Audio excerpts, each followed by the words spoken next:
Bonjour, bonsoir à tous, c'est Komorebi. On se retrouve pour un nouvel épisode de la lumière pop de la semaine, celui de la semaine 49 qui s'étale du 1er au 7 décembre. Et oui, on est aux œuvres que j'ai lues début décembre. Il n'y a plus que un mois d'écart maintenant, alors qu'en commençant mon rattrapage la semaine dernière, j'avais 2 mois d'écart.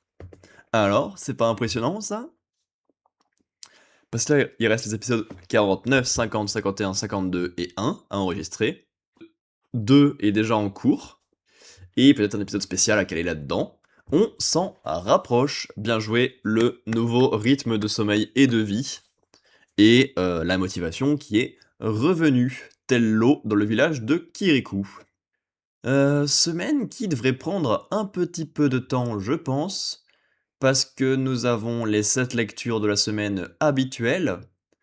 Cette lecture qui se compose de 2 comics, ce qui prend un peu de temps à lire, et de 5 mangas, différents, ce qui n'aide pas, parce que te force à changer un peu plus de sujet. Et en plus de ça, nous avons un jeu vidéo auquel j'ai joué 45 heures, donc on aura quand même quelques petits trucs à dire, je l'espère. En attendant, depuis la dernière session d'enregistrement, donc il y a 2 jours, j'ai fait une petite séance d'escalade. J'aime pas la deuxième salle de ma ville. J'aime pas le style de grimpe, j'ai pas passé un bon moment, le week-end dernier en y allant tout seul.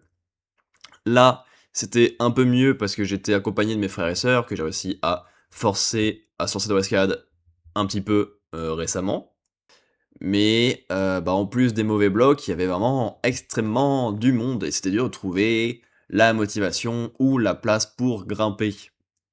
J'ai réussi à passer un bloc niveau 5 sur 7 qui me posait problème depuis un bon moment dans cette salle, où il fallait juste forcer plus fort, hein, évidemment, parce que c'est ça le style de grimpe dans cette salle.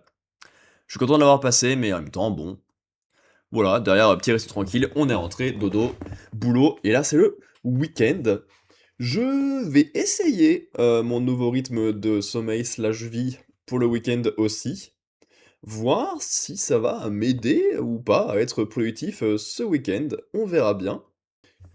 J'espère qu'on pourra avancer un peu. Parce que déjà si je m'en tiens à un épisode par jour comme je fais actuellement, on aurait enregistré jusqu'au 51 à la fin du week-end. Peut-être qu'on pourrait finir 2025. On verra bien. En attendant, dites-moi en commentaire comment est-ce que vous allez, ce que vous avez découvert, récemment, ce que vous avez pensé des œuvres dont je vais parler dans cet épisode. N'hésitez pas à vous abonner ou à lâcher un pouce bleu. Bon visionnage! Tout d'abord, j'ai lu le volume 21 de Tales of Demons and Gods, Todag pour les intimes. Dernier volume de cette grosse vague de rattrapage, parce que ensuite il y avait eu les nouveautés de la semaine, qui ont donc coupé un petit peu ça et nous ont permis de lire autre chose, et ça fait du bien. Autant, les volumes dont on a parlé dans, l'épisode précédent étaient de moyen à bon, autant à partir de maintenant, on attaque plutôt une partie mauvaise, j'ai envie de te dire. J'ai pas grand-chose à dire sur le volume, je crois, parce que ma mini critique est pas claire pour un sou. J'ai écrit, pas victoire ni défaite, parce que donc on a, la famille royale et la Guilde Noire qui attaquent une réunion avec toutes les grandes familles. Ils arrivent à se défendre, à les faire fuir, mais sans gagner non plus. C'est vraiment juste une fuite. Techniquement, quand l'adversaire fuit, c'est que c'est toi qui es en position de force à la fin, mais c'est pas non plus une victoire éclatante s'il a le temps de fuir. Euh, on a 2 ennemis qui sont balèzes, qui sont présentés dans le groupe antagoniste, mais il y en a un qui est bien au-dessus. Est-ce que ça fait qu'on aura enfin le droit à des affrontements et à des difficultés un peu intéressantes? Je n'en suis pas assez sûr, je parierai pas forcément là-dessus, mais on verra bien. Le seul truc que j'aime bien, c'est tout ce qui touche toujours à l'image, comme je le dis depuis quelques volumes. Et j'aime bien l'idée que nous n'ayons plus de famille royale. Ils se sont dévoilés, ou du moins ont été obligés à le faire par Nili et ses arguments très solides du volume précédent. Bah si. Mais bah, ça suffit pour les mettre en difficulté, que tout le monde se rende compte du problème et refuse plus ou moins de les suivre à nouveau. Et derrière, bah, on répare la ville, on gagne encore une fois du prestige pour Nili, parce qu'il sauve la vie des grands monstres, il sauve la ville des familles royales qui sont en fait des connards. Arrive à confronter et rendre tout le monde d'accord. Il connaît genre tout ce qui se passe dans le monde, dans l'univers, et sait devenir fort. Donc bizarrement, bah, il gagne un peu en prestige. Part quand même s'entraîner tout seul, parce qu'il a vu que affronter 100 millions de monstres, ça risquerait d'être compliqué. Donc il préfère partir absolument tout seul pour s'entraîner. Parce qu'évidemment, tous les autres personnages du manga sont juste des gros boulets inutiles pour lui, vu qu'il a un niveau stratosphérique. Et peut-être que là-dessus, c'est pas intéressant. Et peut-être que partir sur un arc avec Nili tout seul, c'est pas intéressant. Parce que déjà, quand il est avec des potes mis en place depuis longtemps, ils vivent pas beaucoup. Alors quand c'est avec des nouveaux personnages et ou des inconnus, ouh, parce que Nili, il peut pas porter le manga tout seul, hein. Il est vraiment lisse, lisse, lisse. De fou comme personnage. On pourrait même l'appeler Nilis. Ouais, après, comme Orebi, hein, quand tu penses à des blagues et que tu dis qu'elles sont horribles dans ta tête, c'est peut-être pas la peine de les dire à l'oral. Bah du coup, Nili traverse une grande zone vide. Il se passe ça dans le manga. Peut-être qu'on peut s'en passer. Oui, le monde extérieur est dangereux. Bon, ça le montre pas parce que Nili défonce tout le monde, mais on s'en fout. Il trouve un village qui est tout seul en haut d'une montagne et qui se pensait tout seul sur Terre. Il leur donne de l'argent, il leur donne de la nourriture, il leur donne un plan pour pouvoir rejoindre Illustria qui est bien plus développé et bien plus protecteur que leur petit village. Et grâce à ça, il récupère plein de gains faciles, d'amitié, de pouvoir, de gens qui veulent le suivre ou rejoindre sa ville, d'objets ou de connaissances spécifiques à ce lieu et à ses habitants. Et derrière, il s'entraîne dans un petit coin isolé et se fait attaquer. C'est très dommage, après les quelques volumes précédents, de revenir à quelque chose d'aussi classique, aussi insipide, et aussi centré sur Nili. Il n'apporte pas grand-chose comme personnage. Il n'a pas d'évolution, il connaît déjà tout par cœur, il n'a peur de rien et n'a pas de difficulté. C'est pas forcément le plus intéressant à suivre. Et ce qui fait que même quand les nouveaux personnages du nouveau village sont drôles et peuvent apporter un nouvel univers, on n'a pas grand chose à mettre sous la dent parce qu'on est concentré que sur Nili. Et surtout, ça se répète dans tous les sens. Dès qu'il trouve un nouvel endroit, il donne plein d'objets qu'il a chopés précédemment, il en récupère plein de nouveaux et gagne moult réputation et alliés au passage. Peut-être que c'est pas la peine de créer le manga comme un RPG. On pourrait plutôt jouer un RPG par exemple.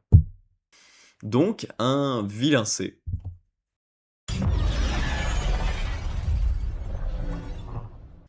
Excusez-moi pour l'horrible focus depuis le début du format vidéo de cet épisode. J'y suis pour rien, mais la caméra n'arrivait pas à capter ma grosse tête. Maintenant, c'est enfin fait, je suis enfin net. Contrairement à Baptiste qui est très particulier, en plus de pas être net. J'ai ensuite lu le volume 9 de Kamuya Ride. Le premier volume depuis que j'ai fait mon rattrapage de la série. Et j'ai passé un moment absolument détestable. J'ai trouvé le volume particulièrement incompréhensible. Ça fait pas si longtemps que j'ai rattrapé les 8 volumes précédents quasiment, et pourtant, au vu de mon ressenti, j'ai l'impression que ça fait 6000 ans. Tous les personnages sont en armure dès le début du volume jusqu'à la fin, autant du côté héros que côté méchant, donc ils sont tous irreconnaissables au possible. Je n'ai plus du tout les personnages, leur intrigue et ce qui se passe.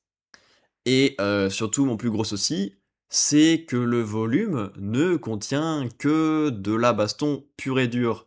Ce qui est très limité et ce qui est ce que j'aime le moins, tout simplement. C'est donc pas forcément un moment très agréable. Parce que au début, on assiste à un 3 contre 5, avec les héros en désavantage. Il récupère 2 alliés qu'on a croisés plus tôt et que j'ai oubliés à 100 bien évidemment, histoire de faire un combat équilibré en 5 contre 5 et à la fin du volume, on est toujours équilibré en 2 contre 2 parce que les mangaka adorent faire les trucs où on a des groupes ennemis du même nombre, où chacun genre perd tous les duels se terminent en égalité, jusqu'à ce que le dernier combat soit gagné par les héros. Ça marche bien quand c'est vraiment les uns après les autres. Genre le sauvetage de Sasuke dans Naruto. L'arc de l'Arche dans Dick Grayman, vers le volume 10 à 15, un truc comme ça. Et doit être ailleurs aussi également, parce que c'est quelque chose qui est plutôt connu et reconnu. Mon problème, c'est que là, ben, c'est tout en même temps, que c'est un bordel visuel, et que c'est surtout un bordel au niveau des personnages. Je ne sais plus qui ils sont, leurs pouvoirs sont pas très clairs, je sais plus quel est leur propos, je sais plus quel est leur objectif, je ne suis plus dedans. Je me rassure que en me disant que on en est au volume 9 sur 13. Je me questionne donc grandement sur le rythme global de la série, parce que pour l'instant, une présentation des personnages, une attaque sur un village, une fuite, un match de baseball, un gros match pour affronter plein d'ennemis d'un coup, et il reste plus que 4 volumes déjà. Ça me paraît étrange. Je pense que le volume doit être cependant un peu plus intéressant en se rappelant ce qui s'est passé avant, en ayant les personnages, leurs objectifs et leurs anciens affrontements en tête. C'est un volume qui est plutôt important pour faire tomber les ennemis et ou les rivalités, ou pour donner des power-ups aux héros. D'autant plus qu'il y a quand même quelques jolies passes d'armes. Le problème, c'est que sans se rappeler, ben, c'est un volume hyper vain et je ne sais pas quoi en faire du tout. On a un Pam Pam Boum Boum que je trouve plutôt laid dans ce volume-là, en plus de ça, sur fond de rien du tout, quoi. Pour voir ce que j'ai retenu du volume et ce que j'ai apprécié, j'ai tenu pas mal longtemps. Allez, moi je sais broder et de vide totalement, c'est trop bien. Un dé évidemment. Ensuite, j'ai lu un autre volume de la collection Kuro Savoir, Crime et Châtiment, donc qui présente les idées philosophiques de Fyodor Dostoïevski. Aucune hésitation dans la prononciation du nom, bien évidemment que je mens.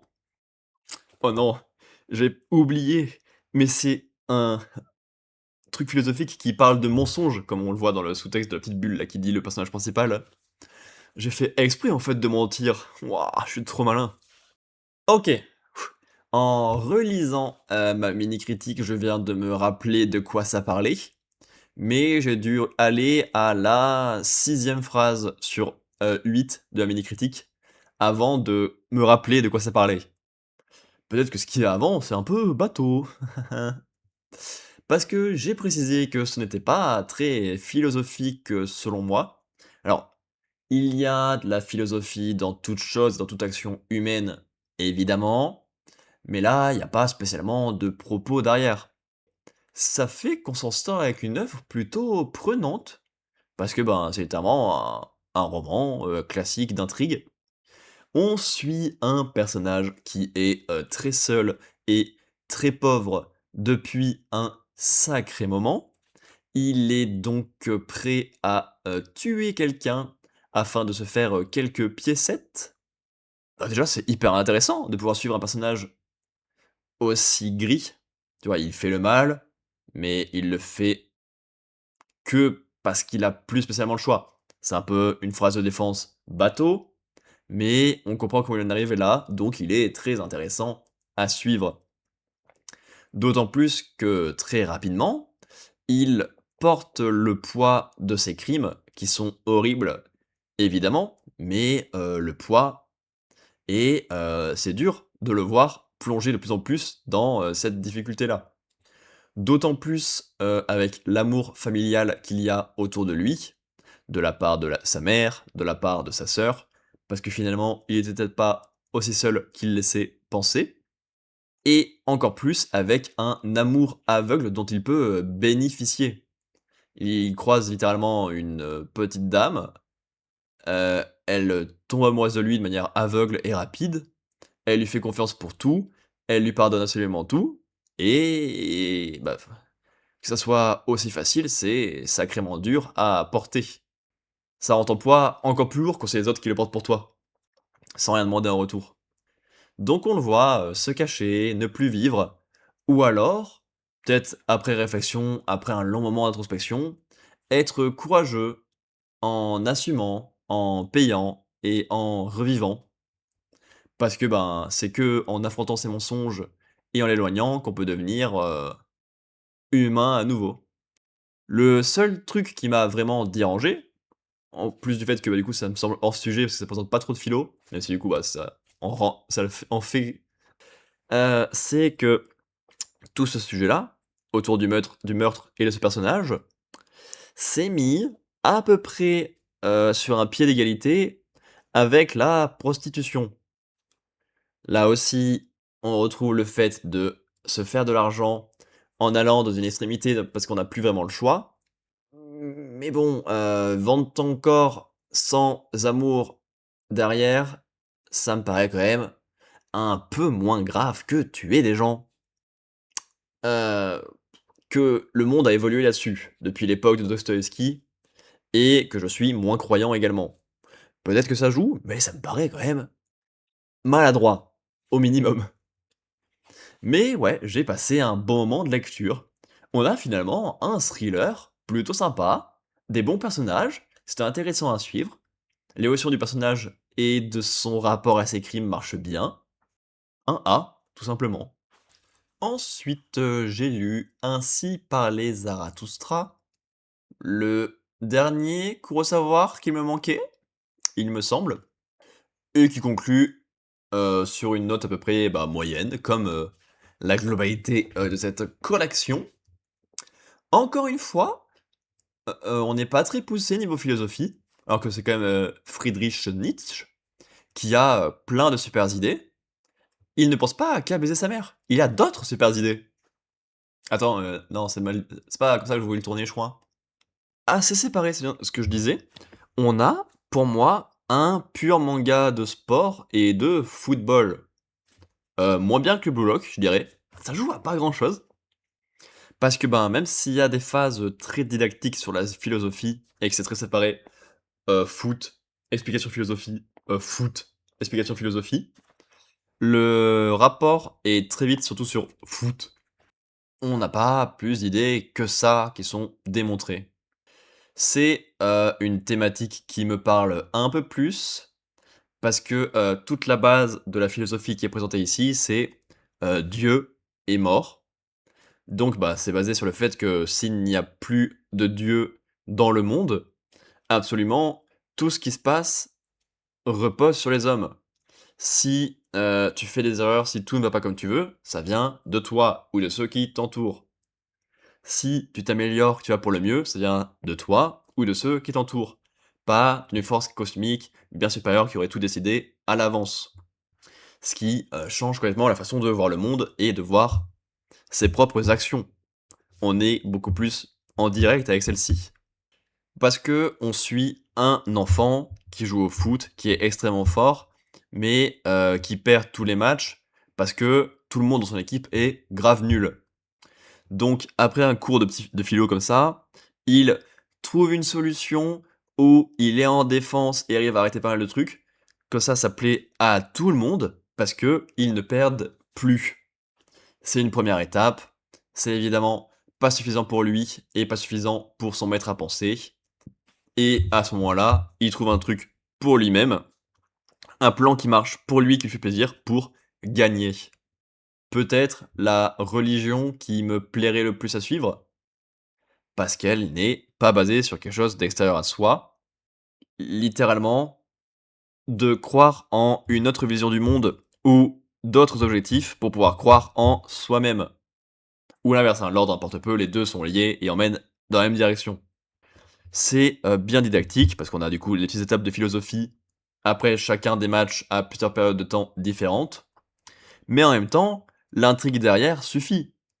Il aurait fallu un coup de pied dans le cul du gosse. C'est mal dit ça encore.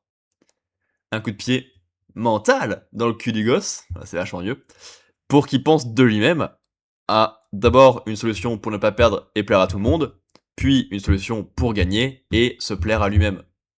Ça parle de nihilisme, ça parle de dernier homme, ça parle de surhomme, comme la baguette dans Harry Potter, bien sûr.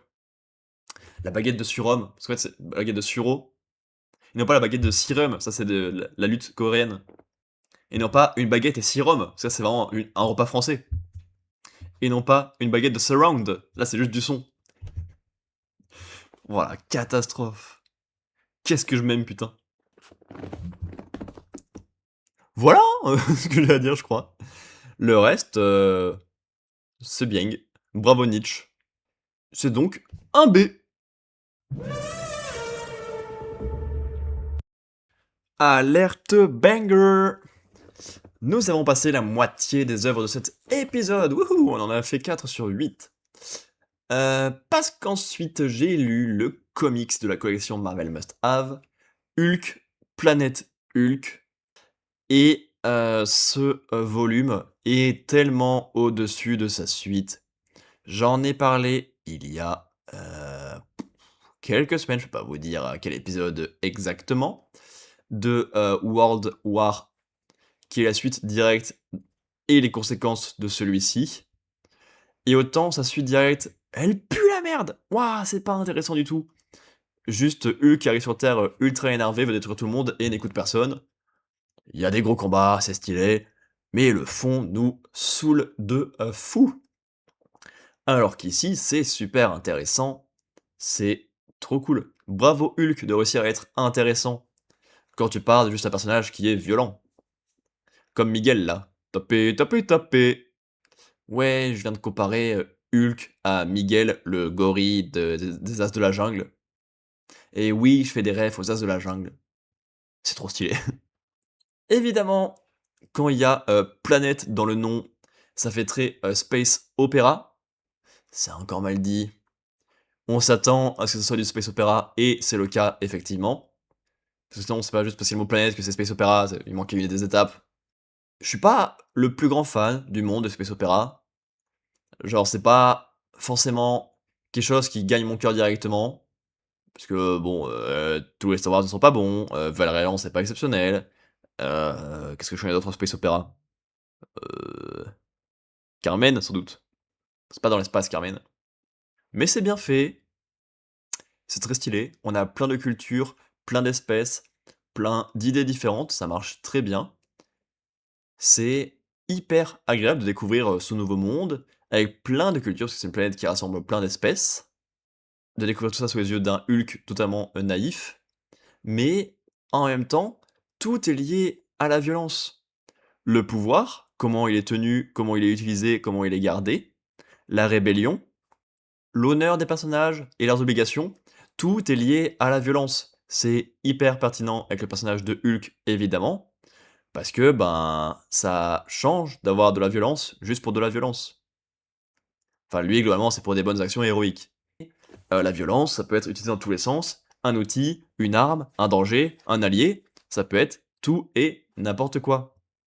C'est par exemple ce qui lui sert ici à se créer une nouvelle famille, des nouveaux alliés, même un nouvel amour, parce que ben, la violence toute sa vie. Donc être sur une planète qui accepte ça, voit ça comme un truc exceptionnel et ça lui permet de s'attacher à plein de gens, c'est trop cool. Le problème qu'il arrive à surmonter, c'est que la petite violence qu'il apporte en arrivant crée une vague et un message qui le dépasse très largement. Qui fait ben, que les gens veulent le mettre au pouvoir, s'en servent comme symbole de rébellion, veulent le pousser plus loin et le faire évoluer. C'est hyper intéressant. Malheureusement, pour le personnage, pas pour nous c'est très intéressant, il faut que le volume se termine sur une double erreur de la Terre, qui, bon, de base j'avais envoyé là, ce qui n'était pas non plus cool, mais ça s'est plutôt bien passé au final. Et surtout, ben, le vaisseau a explosé et tué beaucoup de monde, ce qui le rend foudrage, et va attirer ses foudres dans l'histoire suivante, qui est mauvaise malheureusement. Mais ça n'entache en rien celle-ci, qui est très intéressante, de partir de rien, s'élever par la violence, violence qui le force à aller de plus en plus loin, violence qu'il va utiliser et à canaliser pour atteindre les objectifs de tout le monde et être tranquille, et entouré de monde, et violence qui arrive très forte dans sa gueule à la fin pour le faire perdre tout ce qu'il vient de gagner. Parce que la violence, c'est jamais bon sur le long terme. Malheureusement, il faut réussir à trouver un arrêt, peut-être même un juste milieu. C'est hyper intéressant, c'est dense, c'est long, c'est mémorable. Et encore une fois, à un moindre niveau que Old Man Logan, c'est un truc culte et ça marche parce qu'il y a un seul personnage important, une seule idée, que c'est pas un grand crossover bordélique qui est cool et mémorable juste parce qu'il y a du monde. Là, il y a une vraie histoire derrière, ça marche trop bien, je suis trop content. Un S évidemment. Ensuite, j'ai terminé Pokémon Legends ZA et malheureusement, j'ai passé un très bon moment. J'ai joué, pendant un mois pour, 45 heures, de jeu, ce qui est un bon rythme pour moi. Je faisais des bonnes sessions plutôt régulières. Vu que j'adore les chiffres, je suis un malade et je peux vous donner un exemple par exemple. J'ai commencé mon aventure le 8 novembre. Le 10 novembre, j'avais joué le 14 novembre, j'avais joué 10 heures, j'étais à 70 Pokémon capturés. Le 16 novembre, j'avais joué 15 heures, j'étais à 106 Pokémon capturés et 8 mégas. Le 19 novembre, j'avais joué 20 heures, 146 Pokémon et 19 mégas. Le 26 novembre, 25 heures, 173 Pokémon et 31 mégas. Le 27 novembre, 30 heures, 198 Pokémon et 40 mégas. Le 1er décembre, 35 heures, 211 Pokémon et 50 mégas. Le 5 décembre, 40 heures, 228 Pokémon et 60 mégas. Et le 6 décembre, 44 heures et demie, 232 Pokémon et 65 mégas. Je me suis amusé à faire un living dex. C'est plutôt agréable et ça coule bien dans les générations actuelles. Donc ça, moi, je suis content de l'avoir fait, d'avoir capturé tout le monde, c'était plutôt cool. Le système de capture est évidemment en deçà de celui de Arceus, mais au-dessus de la série principale, donc je prends. C'était fun à remplir. Il y avait quelques Pokémon chiantos, mais ça se passait bien, ça s'est bien enchaîné. Le Megadex, il se remplit de manière ok.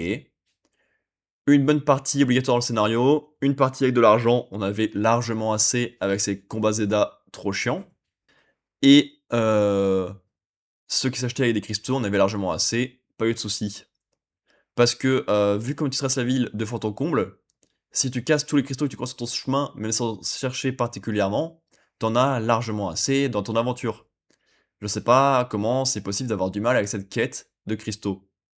Les vices sur les échafaudages, c'était pas le plus fun.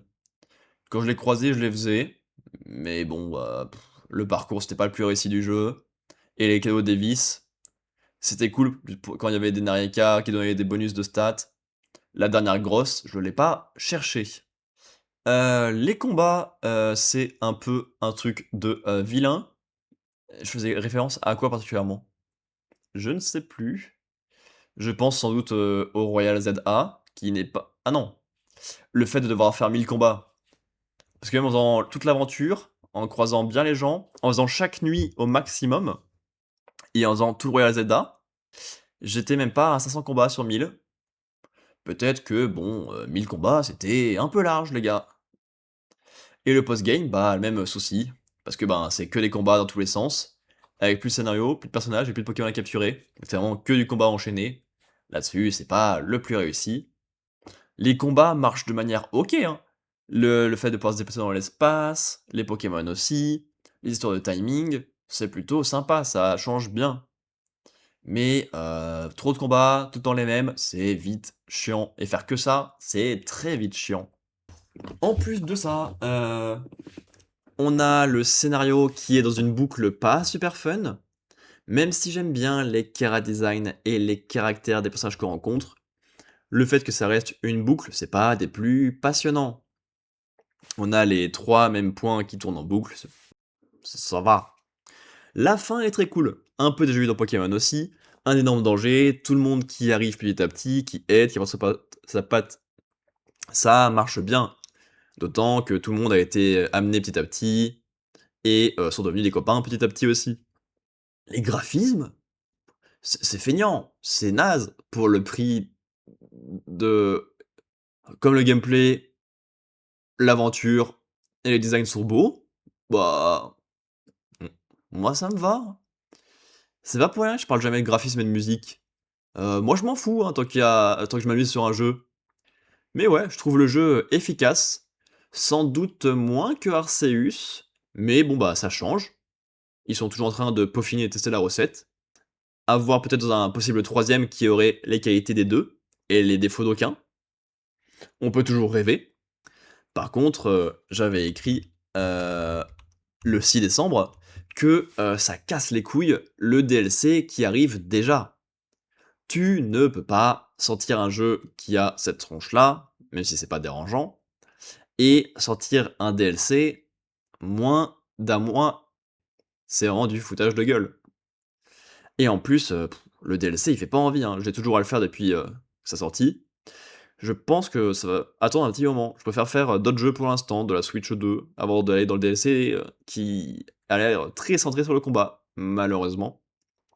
On verra bien quand je le ferai, quand on en parlera d'ici, wouh, un sacré nombre d'épisodes.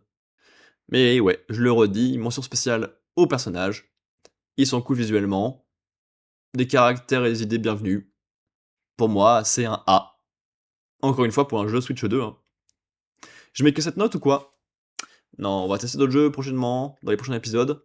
Ce sera pas cette note-là, du tout.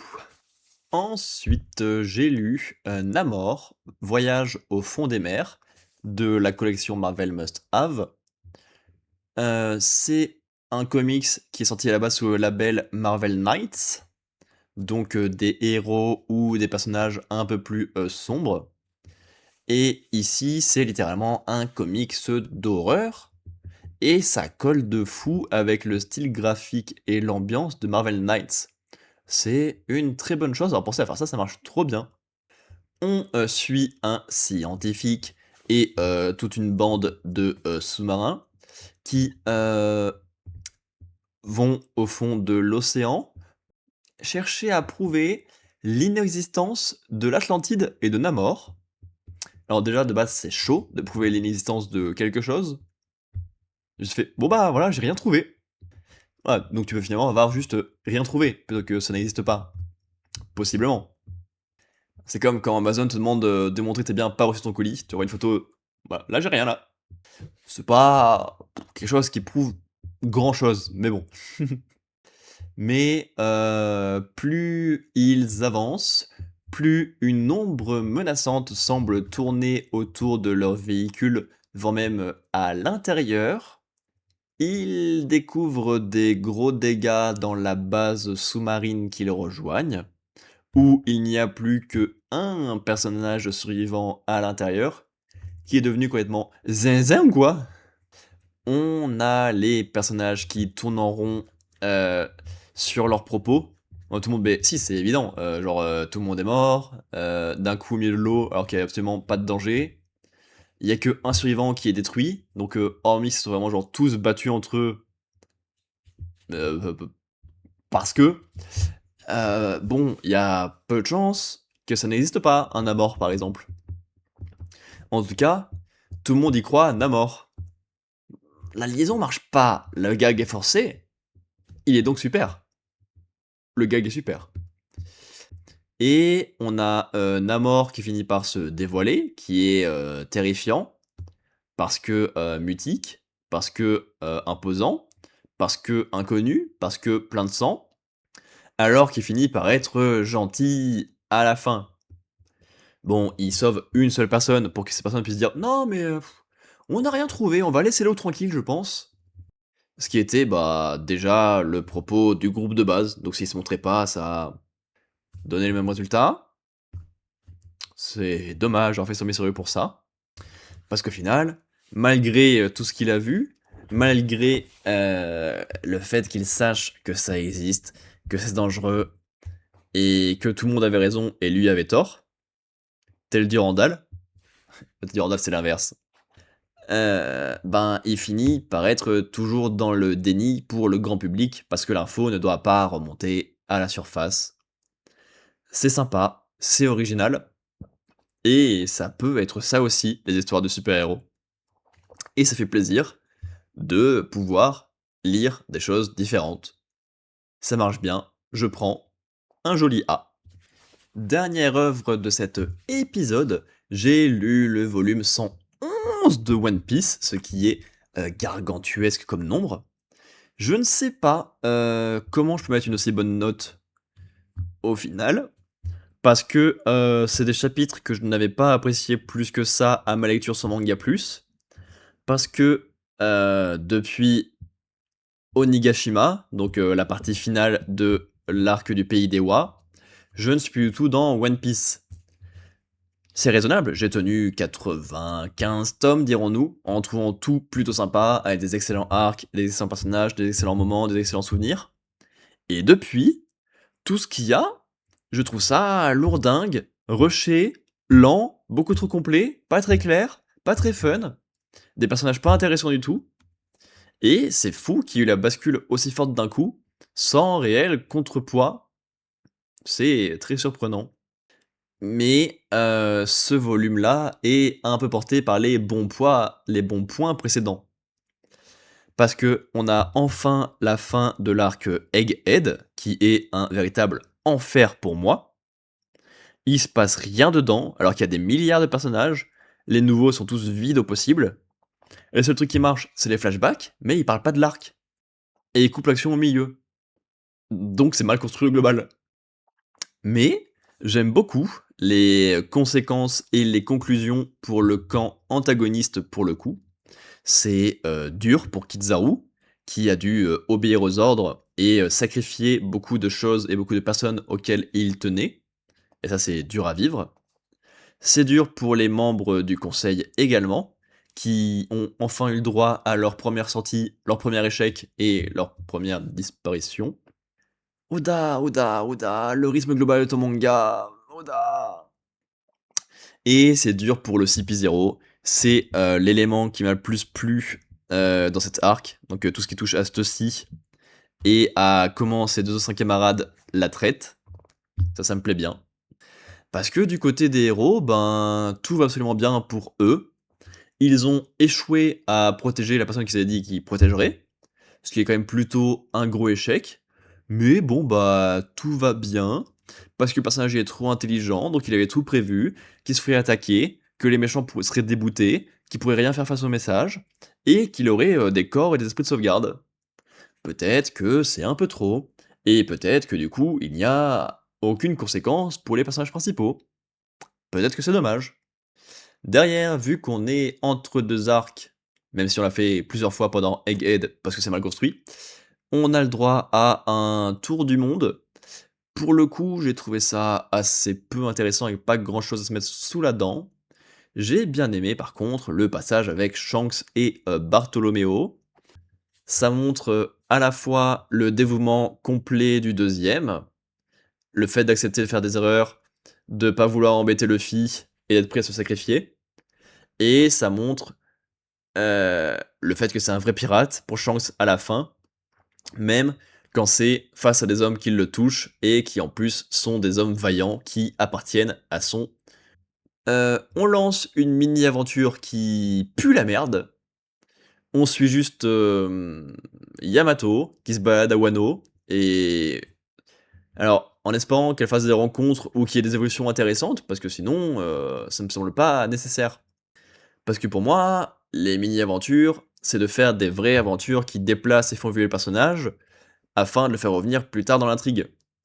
Là, si Yamato tourne juste dans les villes autour de chez elle, pardon, c'est ce qu'elle avait dit qu'elle ferait avant de rejoindre, mais du coup, on savait qu'elle allait faire ça va pas être très intéressant, pas nécessaire, tu vois, si t'as pas de mini-aventure à faire, t'en fais pas, hein.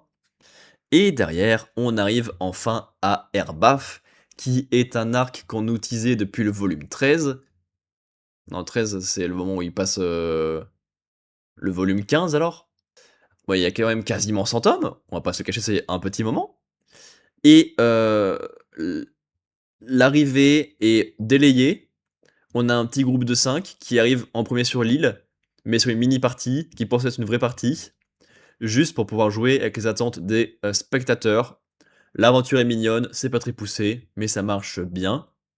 Luffy va évidemment directement rencontrer le mec que tout le monde croit méchant, mais qui est en fait gentil et qui va devenir un sacré allié par la suite. On connaît, ce genre de caractère et de début d'arc dans One Piece, merci, hop, emballé, c'est pesé. Mais surtout, ce qui a bien terminé le volume et a dû m'aider à mettre une bonne note, c'est, la belle ambiance de, découverte et de retrouvailles qu'on a dans tous les sens une fois vraiment arrivé à Erbaf. Des retrouvailles avec les différents clans de géants qu'ils ont rencontrés dans leur aventure, des retrouvailles avec un géant, décédé, qui sont, très touchantes et qui font plaisir après autant de temps. C'est un volume plutôt sympa, qui termine un vilain arc en étant très poussé du côté des méchants et inexistant du côté des héros, en ayant une mini-aventure horrible, un tour du monde très mitigé mais un très bon point dedans, et un nouvel arc qui commence très classiquement. Même quand ça essaie de reprendre des aventures à l'ancienne légères, ça manque un chouille d'ambiance et de personnages, parce que c'est maintenant très facile. Un poil trop classique et évident, avec le personnage du méchant qu'il rencontre. Mais bon, bah, c'est super touchant quand les personnages sont déjà mis en place depuis un moment. On croise les doigts, on reste optimiste pour la suite, mais One Piece, c'est parfois difficile maintenant. Et voilà! Encore une fois, je me suis traîné le cul, parce qu'on est à 1h08 d'enregistrement et ça va pas en faire la moitié. Mais voilà, on a terminé cet épisode 49, c'était plutôt bien. Je vais essayer d'enregistrer les autres pas mal ce week-end grâce à notre nouveau rythme. Parce qu'il nous reste l'épisode 50 avec 7 mangas et un film, le 51 avec 6 mangas et un comics, et le 52 qui va être un gros boulot parce que j'étais en vacances, et qu'il y a donc 7 mangas, 2 jeux, 2 films, une série. C'était une grosse semaine de découverte. Vive les vacances! Et la semaine 1 que j'ai plus sous les yeux, mais qui doit être remplie aussi, vu que c'était toujours les vacances. Entre le rattrapage qui avance bien, parce qu'il reste 4 épisodes, possiblement un bonus pour 2025, et continuer à me tenir à jour sur les semaines qui s'écoulent, ça devrait aller, on devrait vite se rattraper ça, et ça va être trop cool. N'hésitez pas à me dire en commentaire comment vous allez, ce que vous avez découvert récemment, ce que vous avez pensé des œuvres dont j'ai parlé dans cet épisode, à vous abonner, à lâcher un pouce bleu. Quant à nous, on se retrouve dimanche prochain, 15h au maximum. Peut-être plus tôt en fonction du nombre d'épisodes que j'aurai réussi à terminer, on verra bien. D'ici là, portez-vous bien, faites-vous plaisir, à Comoré bientôt!